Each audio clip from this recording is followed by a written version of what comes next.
Hi, I'm Mick Parks, and this is a quick intro to using an optimization program to try and find cost savings in a supply chain for packaging.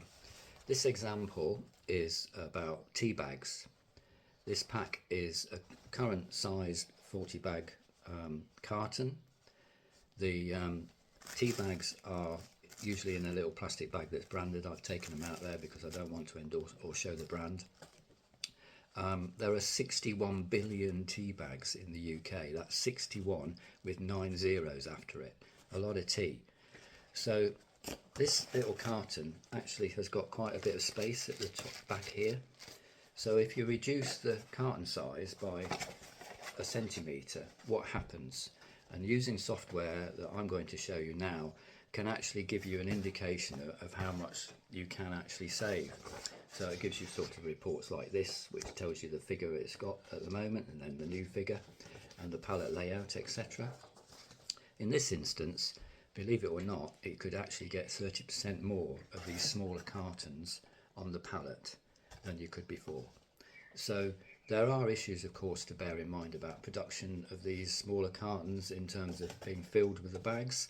But when you look at the savings that are quite considerable, we're talking tens of thousands of pounds per year, which easily offset extended producer responsibility fees that you're likely to pay for the carton, because that goes to household waste.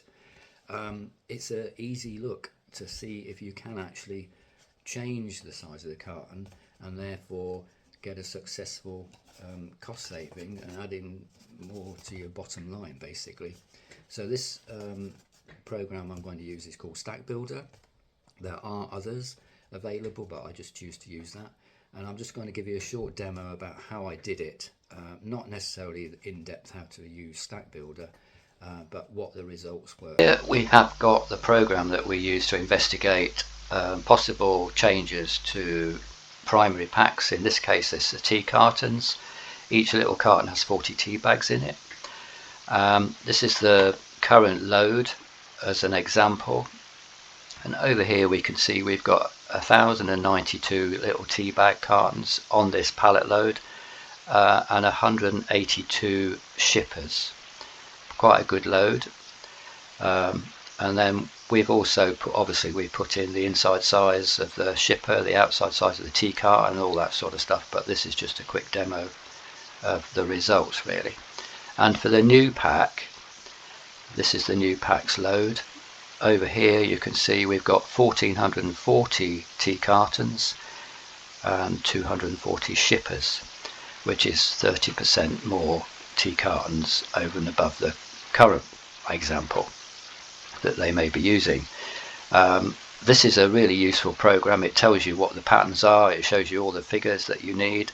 The solution here is good because it's got a little bit of underhang, which is what you need, so there's no damage in the warehouses or trucking or anything like that. So that's just a quick overview of putting dimensions in, playing around with them and finding out what the results are, and these results are quite staggering actually.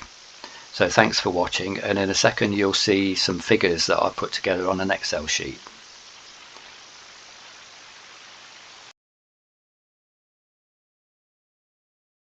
Some figures which I put together. The carton size that they currently use in the example is this here, and on the new size on the right here in green. Roughly in the UK they make 61 billion tea bags, so supposing this particular example is only 2% of that amount, we come to 1.2 billion tea bags, which equates to 30.5 million little cartons, or 5 million shippers of 6. These are the pallet counts to compare: 1092 by 1440. The increases per pallet go to around 31%.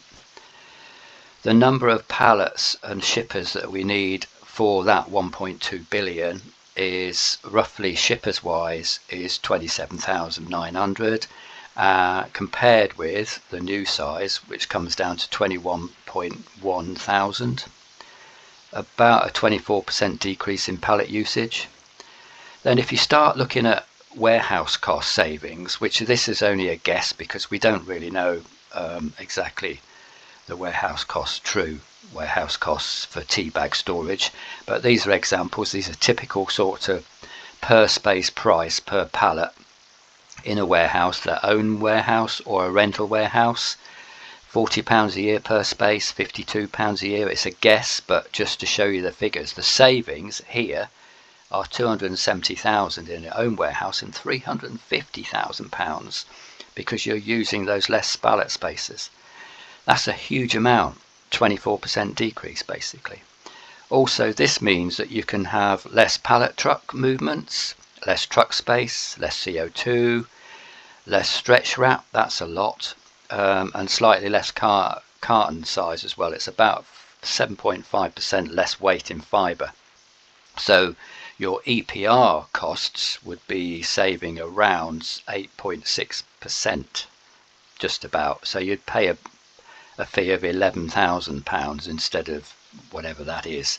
So that's a small comparison, but when you look at these sort of differences, by making that small change, it really adds up and it mitigates any EPR cost that you have to pay for your tonnage by, well, thousands really.